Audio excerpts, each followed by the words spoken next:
When the trial against Sean "Diddy" Combs officially kicked off on May 12th, no one expected the courtroom to become a revolving door of celebrity bombshells. This wasn't just another headline about a music mogul in trouble. It quickly evolved into a full-blown spectacle, with former assistants, stylists, and alleged victims stepping forward to reveal what really went on behind the scenes. Diddy, now 55, sat stone-faced as witness after witness took the stand, peeling back layers of his carefully managed public image. Among them was a woman identified only as Mia, who once worked directly under the Bad Boy Records founder from 2009 to 2017. Then came Capricorn Clark, Diddy's former executive assistant, and Deontay Nash, a celebrity stylist who had worked closely with him and Cassie Ventura. But here's where things took a turn. These weren't just employees recounting HR issues. These were insiders spilling secrets, casually name-dropping some of the biggest stars in the world, not just in music, but in fashion and Hollywood. With each testimony, the courtroom felt less like a legal proceeding and more like a backstage pass into a world the public was never meant to see.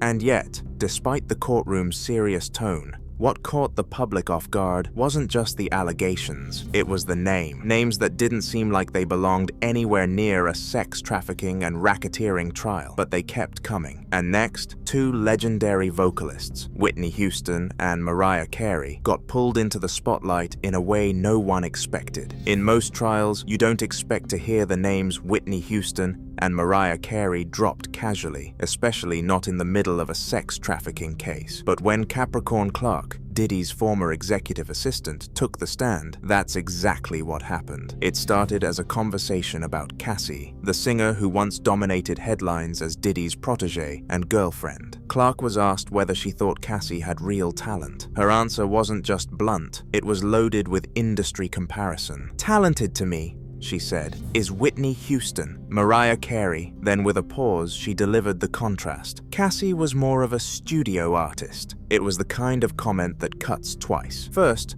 because it places Cassie leagues below two of the most iconic vocalists of all time. But second, because it exposed how Diddy's own inner circle viewed his prized artist, not as a powerhouse performer, but someone whose voice needed tuning, refining, and careful engineering to pass. Clark didn't mince words. She explained that a studio artist is someone a little more comfortable in the vocal booth, someone who relies on the producers to work their magic, rather than commanding the stage live. No shade, just facts. But in that courtroom, it landed like a jab. It suggested that Cassie's entire image may have been more manufactured than fans realized. And it wasn't coming from a critic, but from someone inside Diddy's trusted circle. But that was only the beginning, because the next witness had a resume that no one saw coming, including a job working for Mike Myers. When Mia, the alleged victim testifying under a pseudonym, took the stand, most people expected another disturbing account of her time working for Diddy. What they didn't expect was that her past included working for one of Hollywood's most iconic comedians. Before she ever stepped into the world of hip-hop royalty, Mia had been the personal assistant to none other than Mike Myers. Yes, the same Mike Myers behind Austin Powers and Shrek. And while the courtroom didn't dive deep into her time with him, the connection raised eyebrows. It was an odd, almost surreal contrast from the zany, comedic world of Mike Myers to the dark, controlling environment she later described under Diddy. But that connection became even more ironic when you consider this. Austin Powers once took a jab at Diddy in the form of a joke. That moment, once brushed off as harmless satire, now feels eerily prophetic in light of what's come out in court. And Mia's surprising backstory didn't stop there. Before working for Diddy, she was also an assistant to fashion designer Georgina Chapman, best known as the co-founder of Marquesa and the ex-wife of Harvey Weinstein. Yes, that Harvey Weinstein. The moment Mia mentioned Chapman's name, the courtroom seemed to shift. It was no longer just a trial about Diddy, it was a reminder of how closely connected the entertainment industry is, and how often the same names, scandals, and power players resurface in different forms. Chapman divorced Weinstein in 2017 after the wave of accusations against him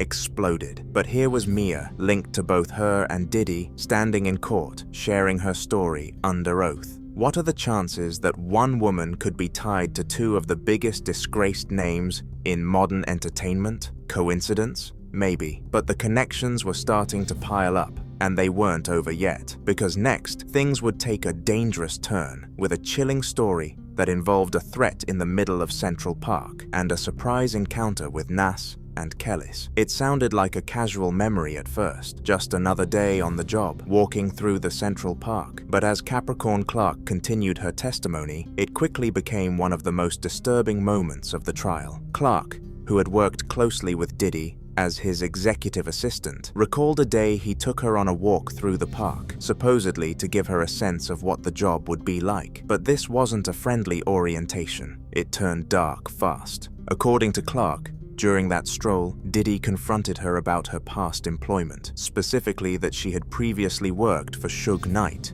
his longtime rival, and that's when the threat came. In the middle of one of New York City's most public spaces, Diddy allegedly told her straight up he would kill her. Let that sink in. Central Park, broad daylight.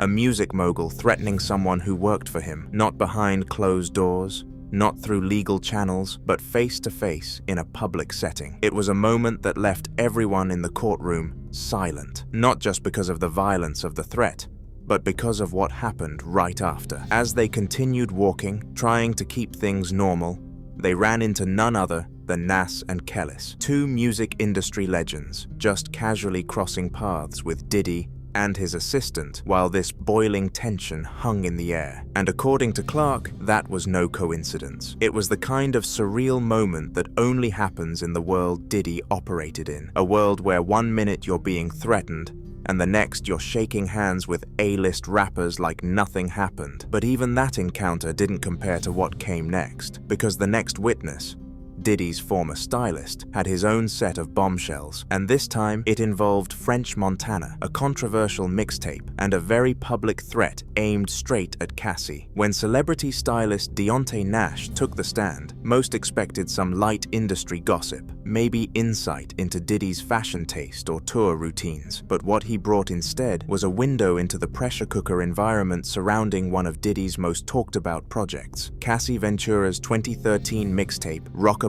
Baby. Nash testified that he was deeply involved in putting the mixtape together, but here's the twist: he never got paid. In fact, no one who worked on the project received a dime. That includes big names. According to Nash, A-list rappers like Rick Ross, Wiz Khalifa, and Meek Mill were all featured on the tape. It had serious star power, but no budget. At first, that sounded like a creative passion project. But then came the darker part, a threat. Nash revealed that Diddy once told Cassie flat out, if she didn't watch her smarter mouth, the mixtape would never come out. Just like that, her entire music release, something she and a team of artists had poured energy into, was hanging by a thread. Not because of marketing delays or sample clearances, but because of Diddy's personal control. It painted a grim picture. Even at the height of her visibility, Cassie's creative future could be shut down with a single word. And according to Nash, that power dynamic was crystal clear behind the scenes. During the testimony, Nash confirmed that during his time with Diddy, French was one of the few artists signed to Bad Boy Records. The mention,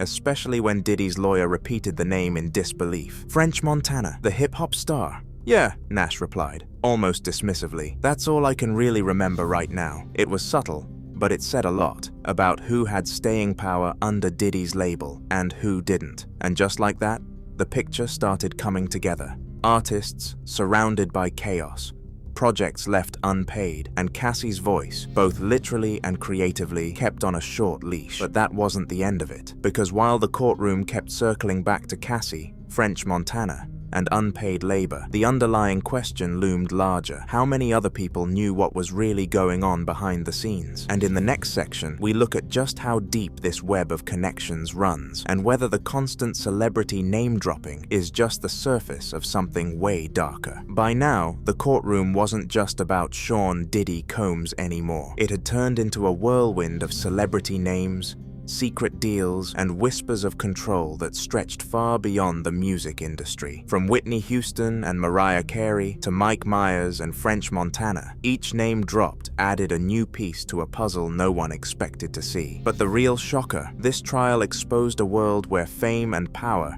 mixed with threats, manipulation, and control, all hidden behind glossy headlines and red carpet moments. Witness after witness revealed how Diddy's influence touched everything from Cassie's music career to the fashion world linked with Georgina Chapman, whose own life was intertwined with Harvey Weinstein's scandal. And while some of these connections might seem like coincidence, the patterns are clear: a tangled web of powerful people, complicated relationships, and stories no one dared tell until now. The allegations might still be unfolding, and the final verdict is yet to come. But what's undeniable is how this trial has cracked open the door on a secret world of influence that most fans never imagined. So, what's next? Will more names surface? Will these revelations change how we see the celebrities we admire, or the industry that builds them? For now, all we can do is watch closely and wait. Because in cases like this, the story is never truly over. Even as the courtroom drama unfolds, whispers and rumors continue to swirl around Sean "Diddy" Combs and the explosive testimonies. Reports claim that what's been revealed so far might only be scratching the surface of a much larger network of people involved. There's been buzz online suggesting that other celebrities, some yet unnamed, could be connected to the case, and fans are speculating wildly